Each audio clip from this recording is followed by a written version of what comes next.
La chaîne Kitoko Renaissance TV. Vous s'abonnez massivement à la chaîne Kitoko Renaissance TV.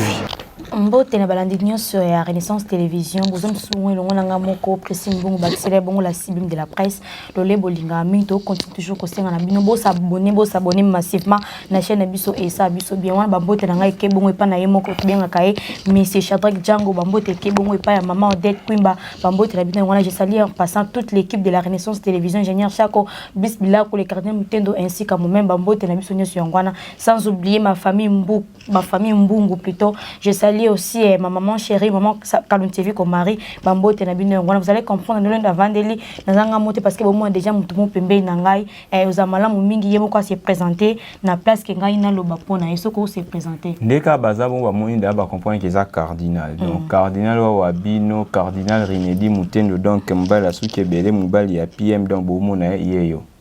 Vraiment, balandinho sur Renaissance Télévision pour comprendre que la Simine Lelo Azaye mon côté la Simine est accompagnée bongo na cardinal Mutendo.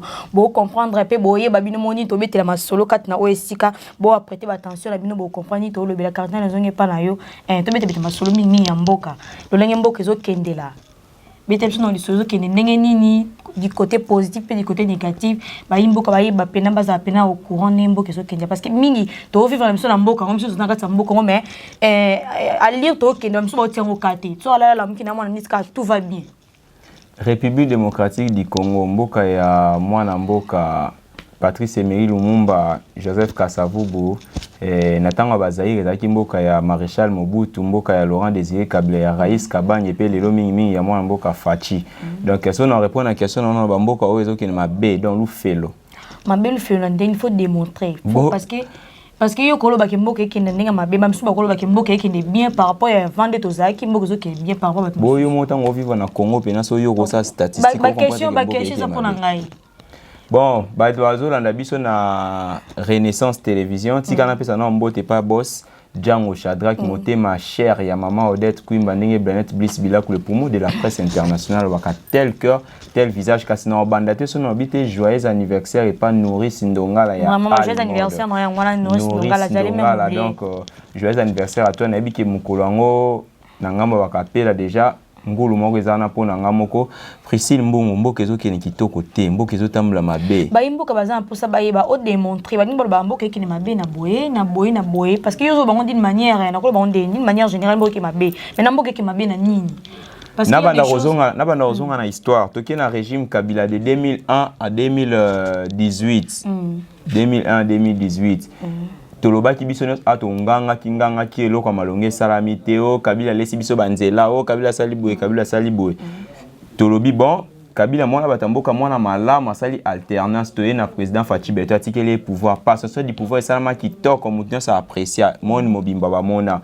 mwana mboka Fachi Beto lobi 100 jours misala 100 jours to mona résultat mwana mboka aye alobi na biso to kende bo pesa ngai mandat liboso o 3e année yango makamni ya malonge sami na mboka Kongola zolela Kabila tika ki dollar na combien le dollar est commis na 20 000 francs. Est-ce que oza sur ce Kabila zaki na mboka oti le dollar est matate parce que même nous c'est salama les infos ya président et ndingi makambo zo kendela yango moko ni makambo ekendela président ko sani moni soki boza papa bina bo moyi papa bina zaki chômeur papa chômeur bana weki papa zampi akia boye na ba médecin dana peke imagine moi comme na 18 ans ndako banda botan papa mwa na mpiaka mwana na comme na 18 ans papa banga yo kufa mama yo bala mobali mususu mama fa bala mbala mbongo po a consoler bana bozaki papa mna zaki mpiaka fona lukela bino changement ya régime na luka mbala mbongo mais mama ili mbala aza plus que mpiaka ko leka tata mna zaki na ndako bozana nse on comprendre bien c'est que Fachi mpiaka kasi nde to kendela boto mona mboka ninge etambla Fachi la bien na biso ki mama malamu ezali mais jusque là to mona mama malamu te to lo banini si ko soki pouvant to ko comparer les biso entre régime pena ya Kabila na régime ya Fachi Beton plutôt ko lo banini na ba imboka ba ko comprendre ni par là régime à Kabila makambo ezali normal moi malamu na mboka to mona ki makambo mabe mingi kasi ezali na lolenge ezali te lelo bana babini mutaka liboso école na bango na régime anani. Est-ce que Fatim takinde otinda bana na école te bisanga na régime anani bien sûr na régime kasi laxini éducation zoke na kobeba se kobeba est-ce que Fatim Beton tolobela non Fati Beton non est-ce que Fati Beton a tindi bana baki ko sa buzo bana école na Fati Beton tindi bana to bana ndeni ko tinda bana mais nga lobeli oraki na ba nous pesa ka se ba effet o ezaki na régime ya Kabila na régime mais eloko ça men école na peut-être na régime ya Kabila ko non peut ko salama et ko kai ko sa mais ça ma quitté pour dire que éducation na domaine éducation makambo ezali no moi malamu pas Kabila est-ce que na régime ya Kabila kabangi buzo bando sama te mboko ezaki na buzo buzo bande ko sama kasi nga na kino côté no makambo ya ba sex step oyo na kaka na régime ya Félix Tshisekedi yango tomoni mutakala Moïse Mbie kaka na régime ya Félix Tshisekedi yango au deuxième fois Michel Bakenda sayibiso ba vidéo ya mutakala kaka na régime ya Félix Tshisekedi yango na première dame akomo ke bundisa bambanda donc tu comprends bien buzo bakande vani mina na on a régime ya Fati Beton wana kuna na lobeni makambo sur les plans social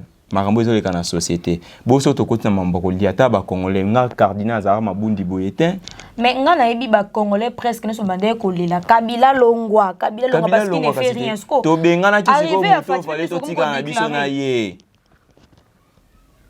to bengana ki muto fallait to tika na ye parce que mieux vaut boza na mutu mo bobi ke eloko ngo ezana ngo bongo ke bo changer mutu mal alors que ayo ça la continuité ya mabe ya mutu azalaki bo bon mi ba bazan ndenge moko mais malamu ezani mandé silité que tu na 3 ans tu tika na 2 ans après mandé ki ba mieux vaut la fin d'une chose que son commencement tozota la kasiti 2023 makamni o changer na zamta Kabila te ba mi ba kansa suki na ngao na zamta Kabila na meka une fois kokota parce que population congolaise bango ne so bande ko déclarer Kabila alongwa parce qu'il ne faisait ngapena déclarer une fois na loba Kabila longwa yo c'est pas arrivé à président mo chrétien tu habites toujours président chrétien parce que Kabila ndo samilate kasi nzambe to mona ba œuvre na ye akomi kuna na soki na ngomba ni so ndenge za ba chrétien ba lobaka ba bisi motei batu ba yoki nzala boza na nini batu abimisi monda bazaki na sala na multiplier ki biso na to banda olela nzala depuis 2018 ti lelo Mantika na 2 ans na ye 2 ans carton soso de kitidi $.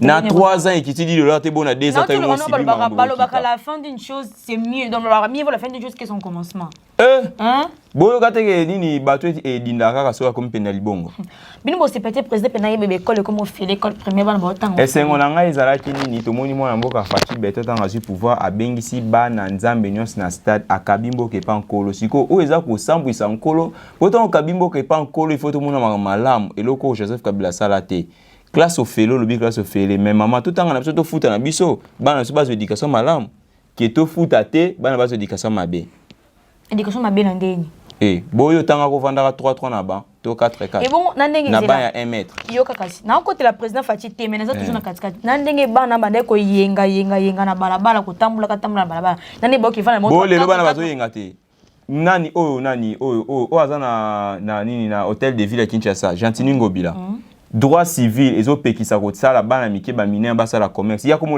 kolokotsa bana bata mike ba au moins yo fallait reprocher mingi ba o bazo travailler na papa na président biso au qui est directement pas na imo parce qu'il ne travaille pas seul il est en collaboration na batu nyonso précis ba mona ka jamais ba nani ba collaborateur ma be mutuka ka mutemona na mabe donc to tika lo baté so nani to baraka président de la république biso se bi ke Fati Beton za mutu malamu donc si tu as attaqué Fati Beton c'est pour lui dire changer bateau bazo travailler na yo est-ce que Kabila za mabe na mboka o Kabila lelo comment on lo bango bobome ngai batata o nyonso bakizengi ba mende wana ba bomé Kabila comme lelo azo regretter ndé mona Fati to mona mabe na été mais bateau bazo kambaine bazo boma et président Fati c'est une bonne personne c'est une très bonne personne bateau bazo kambaine bateau mabe tant msuna moi sine o asambwisi lelo moi sine asambwisi boyo kama mambo ile kana mboko te moi sina sambusi te aza moi sina akopi ko agir bon na nzela ya zuwa na nzela ya jalousie comme ça pika asa ba maman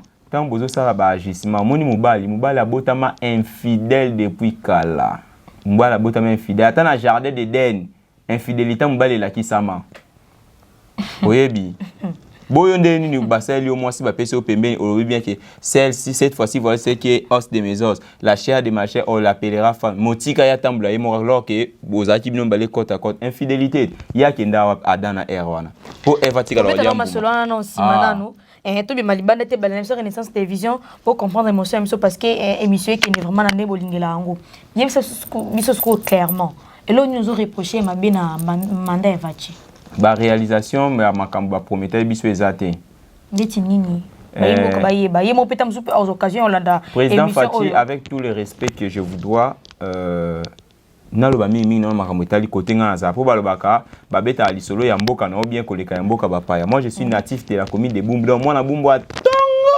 cardinal o mona o. Depuis président Facho ya na Congo lokola mokonzi ya mboka na Bumbu ko ma ebima te. Mais Kabila Kabanga patika makambo. Oh mama nazoba mambo na ebiti. Donc Kabila zaki mai na Bumbu. Parce que comme Kolela déjà il fallait que Kabila il y a un lobby hein. Mais il y aura différence. Sublime, il y aura différence. Tant Kabila Kabanga zaki na pouvoir.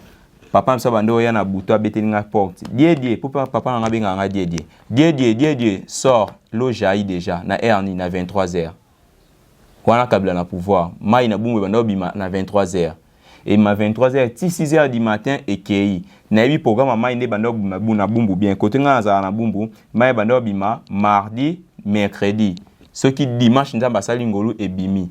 Mais je vous jure depuis to koma na régime ya Tshisekedi, to yebi mukolo nga na lipang na biso na yebi mukolo mai bima na pompe te. Pompe na se kauka. Dieu m'est témoin depuis 2018 quand on va proclamer Félix Tshisekedi président de la président chrétien je loue bien Dieu denga tento président waza chrétien papa yo moko zo mona yo moko zo yoka ba imboka bazo lela to bisu mainde bi marate. Étant journaliste, on a cause à mon point de vue, mais bien dans un 4 to bi mainde bi marate, to bi courant denga zala te, to mona ka facturer ba courant sto comme mona 1h 0h bien courrier 5h 4h courrier. Courant ku to bo sana. Déjà Kabila te ka courir pa ba Brazzaville ba mo ba ma courant kitoko ko likatso ba kolo courant vraiment donc ba bola mne se konzo ki na bangambo wana les autres qui na ngambo wana bala ni Renaissance Télévision to continue toujours l'émission il faut continuer ko s'abonner massivement na chaîne Biso Renaissance Télévision et ça biso bien nazongi c'est pas na on a faire bala de ko lobela ngo bien avant mais nazongi pas na faire wana ya Gisèle Pela wana ozo analyser ngonde ni ba impression na nini na bombanda wana zo exister entre Gisèle Pela na Maman Denise na kobana na koloba ki félicitations à moi mboka Félix Antoine Tshisekedi pour yebi ko bota nazo yebisa yo mwana ya Gisèle Pela wana bota na Félix Tshisekedi so tali mwana na azamu bimba ya Félix mwana azamu bimba Félix et en plus mwana wana azaboga Gisèle Pela nazo yebisa yo mwasi donc Maman Denise tika na yo oyo ko kumisa mbanda ya Maman Denise o bebo muta ça be impression ezaka ko kumisa nzamba sale kela moya kitoko est-ce que ba kiyoza kitoko yo kana biso kasi non pété te natuno yo ebi kiyoza kitoko to lo no maman natuni question répondre to lo bela no mambo Gisèle Pela na Maman Denise est-ce que mimi ko ba bongo ozo ba kesu conflit makasi na pa ya Maman Denise obo etalinga ngam na tinde Félix Tshisekedi kezana basimbali wani apo yona ngam na tinde Félix Tshisekedi azana basimibale. La voix du peuple, c'est la voix de Dieu. Na lobite que Maman Denise a zelu mabe, maman mo kitoko ta evanda président sala fraîchement, mais nga lobi Gisèle Pela plaza kitoko. Si comme mabe za président a azana ba madame mibale. Mais pourquoi on doit faire refouler, on doit faire retourner Maman Gisèle Pela? Parce qu'elle n'est pas reconnue. Elle n'est pas reconnue. Elle n'est pas reconnue. Quelqu'un qui porte tes enfants. Elle vient d'être connaître non ba nene ba auti ko yeba na kana ba sousson on ba vidéo ninge tambol ba image information tambol ba TikTok ba lo belango tout ça sublime ayebani à peine ça je ne refuse pas ayebani à peine la première dame qui s'appelle Maman Denise la femme là n'est pas reconnue elle est la deuxième dame tobo itazani deuxième bureau elle est la deuxième dame il faut que à reconnaître aussi ba droit na obotina ye c'est pas elle qui a cherché Félix Tshisekedi mais on trouvait que ba Maman Kambo ba information oyo nyoso et pas yemoko président et puis ça image malam tétan président de la République babuzobo bamisuku to ba lo bato ki basango ba président makamoto mande ko yinda akimi kuna nzela esima bimeli na nzela porte sima pour que karaki moi sinaye mon ba Maman Denise faut ba yeba mambo ça moi sinaye ndem ta sambu sima ba bloko eza bloko mo ya ko gérer à la mienne. Est-ce que vous comprenez que Maman Denise agit sous la jalousie parce que aza mobile na il faut azana quand tu agis sous la jalousie faut yeba mobile no azanani hein faut yeba mobile no azanani makambo yeba nete jalousie on so ba sala kyango et que yemoka ke luka Gisèle Pela boyengeza ndenge mususu envoyer des jeeps militaires et pas mutumo o azaki azo garder ba moni bana wana ya Gisèle Pela na bana o Maman Denise abota ba mi ba ceux qui le facha kufi. Est-ce que le président de la République na biso abala Gisèle wana? Je sais pas on est maram na bango. Mais soka bala été que bana baza bana moko ba trop bien on baza bâtard baza libanda. Te baza bâtard te. bana na baza bâtard parce que père na bango aza reconnu que ça Félix Tshisekedi. Mais pourquoi vous allez maman Denise na lobi boye. Siblim yoka. Elle a tout à fait raison quoi. Bana ya Gisèle Pela baza ba bâtard parce que papa na bango ayebani que ça Félix Tshisekedi. Problème eza wapi? Maman na bango ke bana na bayebani ka pone makambo ka yindi boye moto epeli. Kasi nzamba sala ka bongo. Nzamba luka occasion mo boye sala ke bana bayebana mkit. Boy aza mwana moko te baza so misat so kombe to mona ki wana ya libosa botama ki mi baleti o aza photocopie ya Félix Tshisekedi ya botami na ayeba ki ba muta ayeba ki bana na bazate mais nzamba luki occasion pour que ba a utiliser maman Denise Nyake pour bana na bayebana baza bana o femme légitime te mutu bazalaka mais on ne parle jamais des enfants légitimes les enfants légitimes te bango nyos baza bana baza na makila ya Félix Tshisekedi zo kule na nzoto na bango. Donc, ce qui fait c'est que atiki 10 millions à compte ya banque les loans ambazu molimo na e. Ndenge o ya maman Denise bazwa 1 million ndenge bana pe bazwa 1 million ata o aza ya bébé ya 6 mois. Mais ne condamne jamais maman Denise parce qu'elle a raison de l'agir de la Non, elle n'a pas raison parce que d'abord elle a causé un acte qui est condamnable, chercher la mort d'une personne. Bien sûr, on a côté la propriété, mais elle a tout à fait raison parce qu'il s'agit de son mari. Il s'agit. Ce n'est pas. Aux hommes d'opposition. Nazam d'opposition, tu n'as tika la mamba politique té. Nazaka cardinal un citoyen congolais oazoloba na défense ton en faveur ya mboka na e. Na meka une fois na loba ki on liboso ko kota na PPRD na mona ke mambo simba na ngote escroquerie na politique, je suis chrétien, je peux pas emboîter les pas. Donc natika na ngabo. Et bon tonzo le bela Kabila c'est comme surtout ça à côté na nzo rande ozana côté. Te nazape kota Kabila te bo Kabila sanya malonga pona mboko. O meyo le baki mievo kozana Kabila ke kasi mievo ina lo baki boye. Mievo kozana muto ebida ki azala ani bon moi ton fatia ye. Monika ka esika to vai na salon o. Biso totala publication résultat na père na famille na mobimba na salon o zomona o. C'était vers 1h du matin boy. Babe to ebika ka biso nyos ninga be Kabila sala ani ba tricage ezaka kana ni Emmanuel Shadari muto ba président de la République. Totala boye tant papa babengi Emmanuel Shadari ba pesi ba peut-être c'est bon to be Emmanuel éliminé déjà. Ba yo benga biso to bia esili Martin Fayulu poto bana mona Tshisekedi alegana wapi.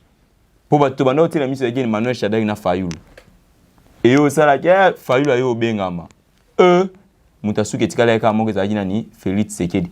Papa na ngai aza fan 100% ya Félix Tshisekedi. Vous comprenez?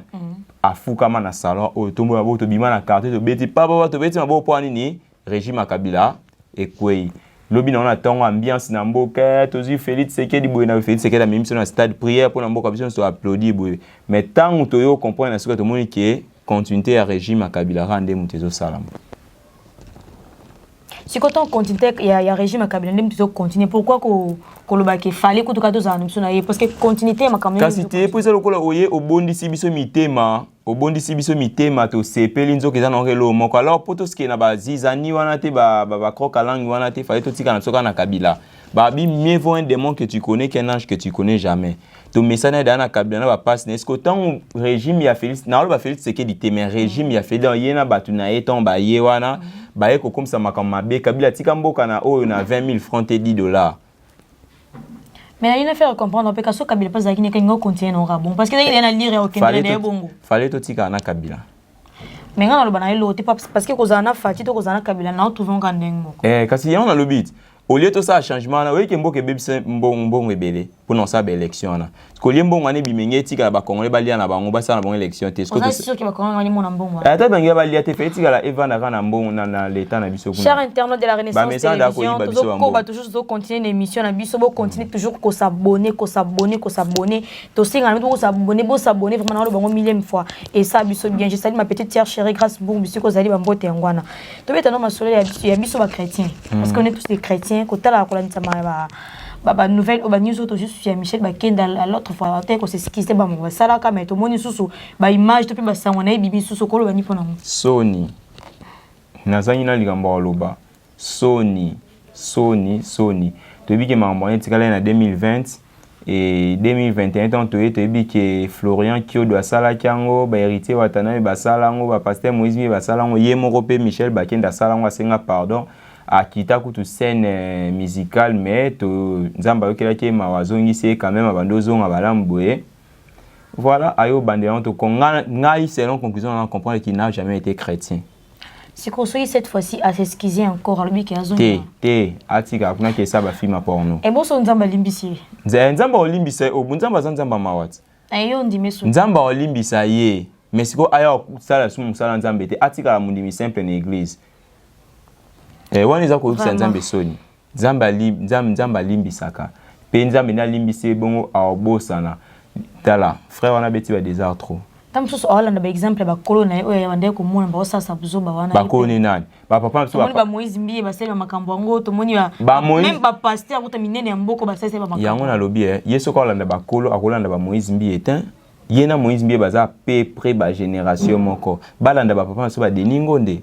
Balanda ba Matu Samuel, balanda ba papa Mente, balanda ba papa Carlito, balanda ba papa Patrice Ngoyi Musoko, ba mama Laure, oyoka bonda na makambo boy. Ezaka génération ba malilo génération YouTube, ba o bateki musique na YouTube na CDT. Bonde ba sali makambo. Hein? So conseil ni ko yondo vanda na so moninga lelo cardinal na sali ba sex step bon na boaki o considérer nga sous. Bon musala nzangu munene kwa Michel Bakenda. Zo Michel Bakenda sika lali na podium na concert. Au moins on dit qu'il nzamba kitandika acheti yenda aéroport ati ya nzambe. Vraiment ça qui vraiment déception makasi banzi mbone na lingango mingi derrière na longo ko na téléphone na parce que na moni na ko yemba on nzela de ko je signale que moi je suis chantre de l'Éternel zwange sika na yemba na église qu'on a interprété nzemba Michel Bakenda c'est l'onction qui descend mais na comprendre te maman ça mindeni. Siko ba conseil na ezani mo ba mo pona makambo ba nzemba sala nzemba osa bazo fixa ba sala nzemba bazo fixa ba musicien soko yebi parce que biki lelo ba surtout bato bazama no ba païen oh ba buda na ba mambo nzamba on déjà so ba yo ka so mambo bazo buda ngoso bazo yesu ba sala nzemba nyoso tala ndesiko ba sala nzemba bazo sambwa epa ya bato oyo fallait ba sambwa te po omoni bato kwa ba Michel Bakenda fallait batika ba Henri Papa ba Frank Moulaja ba sa ba pasteur Atoms ba sa msandi wa ndo sala baza ba yaya oto ki ba ona makambo o na nuté vous comprenez mais ba Michel Bakenda ba ye na début ka ya carrière na déjà bonzo to esila ki na nuté o pasteur Denis le salva mi tingini esila ki na nuté aye komi bwaka na makambo nzambe ayo kisi biso son lelo po bima na baba lote évangile baba muta ba pasteur ana lelo po sabu na baka na yemot na bino ba pasteur bo sabe ba nini oyo to moni pe ba sex step ba pasteur ebele ba mamouani to moni yango vraiment. Chers internautes, nous sommes presque à la fin de cette émission. Question musuko ya na ko tuna question oyo tozo ngape ma mokili to te obite na masole makamba ya bonzambe o bazo décevoir déjà ki bonzambe déjà. Affaire ya Zenith ya Wera son eza nilé trouver en comment. Mawa mboka oyo star munene lokwa Wera son mboka oyo lobabo kechu venanga oyo eza mboka te la star internationale comme Wera son Zenith ya Wera son annulé toyoki ata ministre ya culture à l'obelo côté sur yango un concert dont les billets sont vendus en gros et massivement un concert très bien préparé un concert où ils ont Weranson à côté ici bato belé pour qu'il va qu'il des poteaux plus de 80 personnes donc donc on va frauder plus de 80 personnes va frauder pour toi et en gros voilà est-ce que Wera soko mema bangulu na poto eza azamu talibosa mema bangulu na poto vraiment ciblé to yebi ke makambo ani sala maka Wera mema bangulu te batika olata makambo makome bangulu soki Wera bando mema bangulu fali baboya fali pupa akebeta na poto fali pupa beta ki hein si ko so yango peneza raison te pour